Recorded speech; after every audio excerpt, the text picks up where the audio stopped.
Does the president think there's some benefit to the climate to drill oil in Venezuela and not here? No, it has nothing to do with a benefit to the climate here. Again, there are 9,000 unused permits here in the United States on federal land that oil and gas companies can and should take advantage of. 9,000.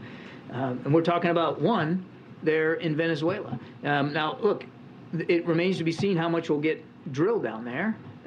It'll be up to Chevron to decide that. All right, and the 9,000 gas leases thing is misleading. We'll get into that in just a moment. Welcome back into Wake Up America. Over the Thanksgiving holiday, I'm sure you didn't hear about this because you were with family enjoying a big meal. But the Biden administration quietly granted a license to Chevron to resume oil production in Venezuela, not the United States. Here to discuss is Montana Congressman Matt Rosendale. Good morning, sir. Congressman, great to have you back on. I know you just heard us on with Andy Biggs. He wants to be Speaker of the House.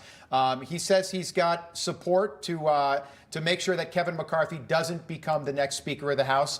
You tweeted out just after the midterm elections that Congressman McCarthy wants to maintain the status quo, which consolidates power into his hands and a small group of individuals he personally selects. Would you support Andy Biggs as Speaker of the House?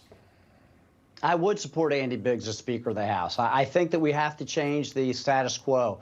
For the last 2 decades, people have campaigned around the nation and called for Washington to be fixed. Washington is broken. That is all we hear. Well, you cannot continue to put the exact same people in charge of things and abide by the same set of rules and think that you're going to have different outcomes. My emphasis has been to disperse this power from the leadership team and the 9 people that sit on the Rules Committee and re-empower Congress so that each member can represent their constituents properly.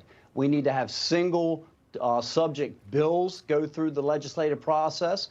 We need to allow every bill that is actually passed in committee to be brought out to the floor for debate and allow it to be amended on the floor so that it can be defeated or passed upon its own merits. And this is what's going to give the American people confidence in our Congress again.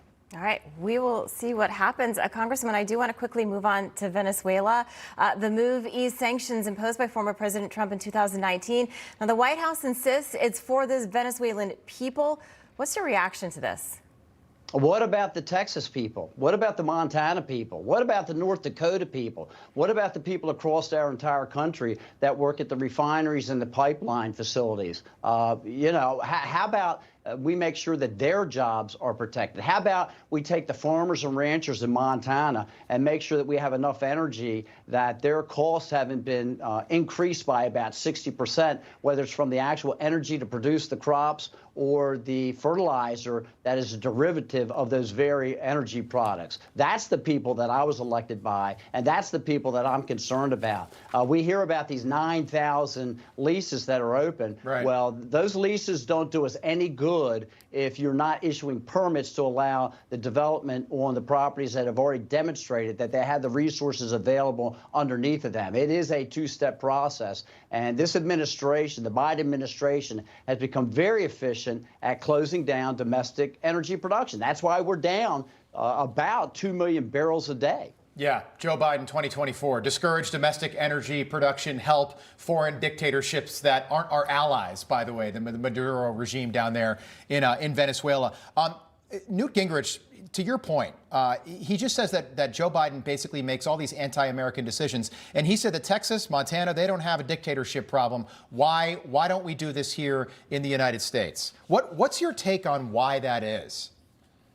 I think that the Democrat Party has been confiscated by the extreme left, and that they have this vision of a utopian world that just isn't so. We're going to need these fossil fuels for many generations to come in order to simply produce the byproducts that those energy products generate as well. This is a major contributing factor to the inflation that we're experiencing across the nation right now, and it is very hurtful to the American public. Yeah. Again, in Montana, people travel roughly 100 miles a day, easily. And this energy crisis is really hurting them. I sent a letter to the governor to have a hard look at easing the taxation on diesel fuels. All right, Congressman, appreciate you being on with us. Keep us posted on the speakership race. It's heating up. It's going to be interesting. Right now, 5 names. We have it as 5 names that don't support Kevin McCarthy. He's got to get to 218. And we won't blink, Rob. And those margins are going to be slim, though. 222, the majority, it looks like, for Republicans in January. All right, we'll leave it there. Congressman Rosendale, good to see you again. Thank you.